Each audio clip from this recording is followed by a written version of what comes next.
Seorang anak perempuan berinisial AT, 39, tega membacok ibu kandungnya bernama Siti Syamsiah alias Sia, 64, menggunakan sajam hingga terluka parah. Peristiwa pembacokan ini terjadi di Kecamatan Talo Makassar, Sulawesi Selatan, Selasa, 24 September 2024, pukul 17 waktu Indonesia Tengah. Kasih Humas Polrestabes Makassar AKP Wahiduddin mengatakan, kejadian bermula saat pelaku yang diduga mengalami gangguan jiwa ditegur oleh sang ibu. Sang anak yang tidak terima, langsung mengambil senjata tajam dan menyerang ibunya. Dari keterangan korban, ia menerangkan bahwa korban menegur anaknya untuk melakukan satu pekerjaan rumah yaitu membersihkan rumah. Kata AKP Wahiduddin menirukan keterangan korban. Namun pelaku yang mengalami gangguan jiwa tidak menerima teguran korban, sehingga pelaku langsung mengambil sajam kemudian melakukan penganiayaan terhadap korban ibu kandungnya sendiri, sambungnya. Akibat penganiayaan itu, lanjut Wahid, korban Siti Syamsiah, 64, mengalami luka di beberapa bagian tubuhnya. Kini, Siti Syamsiah dirawat di RS Jala Amari Lantamal 6 Makassar.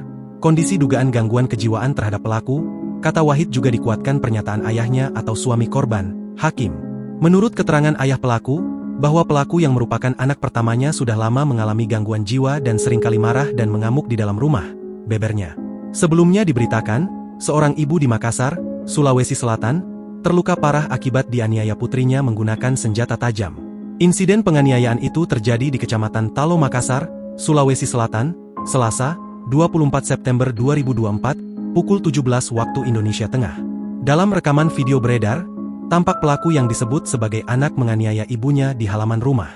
Warga setempat berusaha menghalau aksi pelaku namun terhalang pagar. Warga lainnya pun terpaksa memanjat pagar untuk menghentikan aksi brutal pelaku. Usai menjauhkan pelaku dari ibunya, korban yang bersimbah darah pun dievakuasi warga. Kapolsek Bontoala Kompol Muhammad Idris juga tampak berada di lokasi. Pelaku sudah diserahkan di Polrestabes Makassar, kata Kompol Muh Idris.